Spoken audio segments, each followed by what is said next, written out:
is fitted onto a fence like this. You can see you can have wire or mesh or paneling or whatever underneath, but they have a top rail. Sometimes it's round like this, treated pine, and sometimes it's square. But how the heck do they get these poles, particularly like that, joined all the way through? And the answer can be seen over here. They actually do it with metal spikes.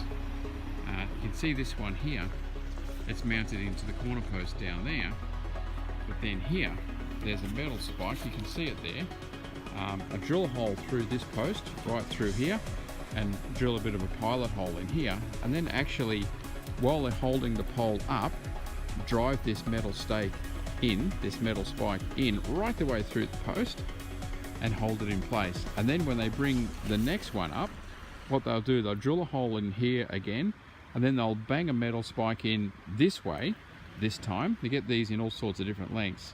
Drive the spike in this way into the next piece of timber, and then they can lift the pole into place, and it goes into place here on the hole. So this would be normally knocked flush, and so that the next pole comes in.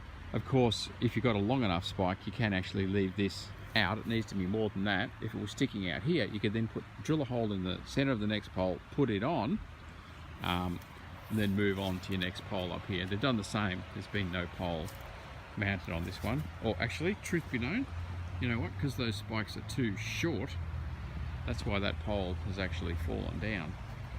They need to be at least probably 2 inches out to about here.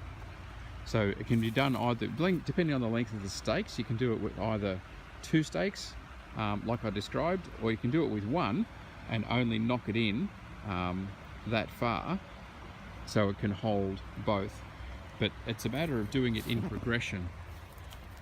So you have to do it from one end to the other, and then end up with a post where you can drive the spike in from the other end. So just quickly, once more, you need to drill a hole in the middle of this, and you drive your stake through from this side. If you're going to put the next one on, you can leave it longer.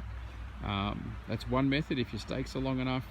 If they're not, in this case here, if it was only that short, you've got to knock it through into there, and then you drill another hole here and drill it into the center of this pole, drive your stake in that way, sit this in place so it goes into your hole, and then it sits flush with this next pole, and you drive the stake right the way through from this side into the pole this way, and that holds it in place.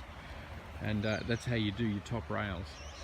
Again, if it's offset like that, if there's enough angle, that'll just have stakes coming through. No, not there. So they've done it the other way, coming from the other direction. So you'd put a stake into the pole this way, and then put your pipe, this post on, and then do your final fixing and driving through. It's exactly what they've done on this one here.